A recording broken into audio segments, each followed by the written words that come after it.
Scientists expected the Mars rover's Spirit and Opportunity to run for 3 months.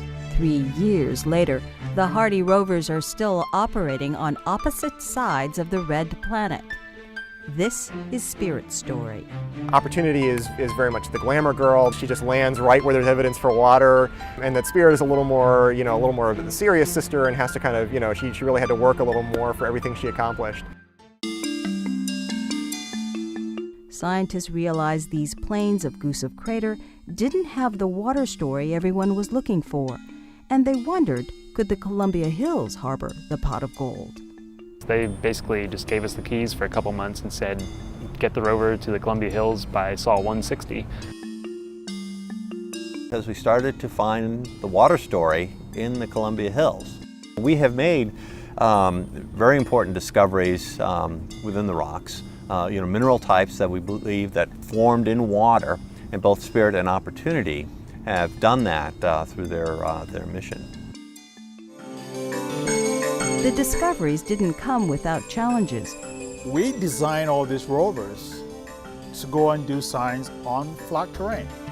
But we go to Mars and we find out that all the high priority science targets are on slopes and mountains. A climber himself, Chris Leger, helped Spirit with Martian mountaineering. If you look at the map of our traverse, we started on the north side and then traversed all the way around and then approached it from the west side when we actually climbed up.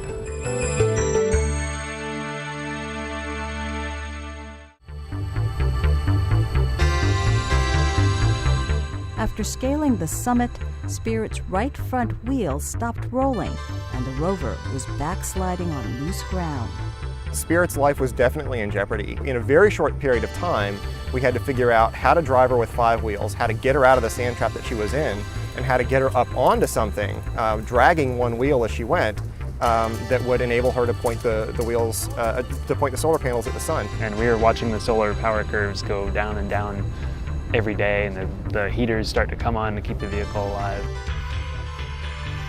We're fortunate to be able to get Spirit just in time to what we call low ridge, which is about a 10-degree slope, so we could point Spirit 10 degrees towards the sun. It was just in the nick of time. Spirit hunkered down for the winter, but still managed to do science.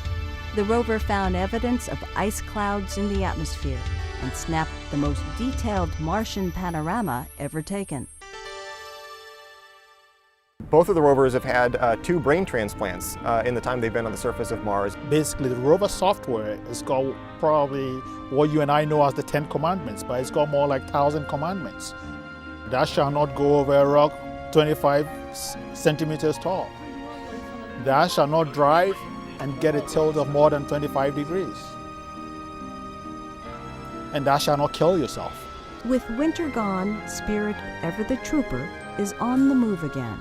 She's a stubborn old girl, and she's hanging in there, and she's not going to give up.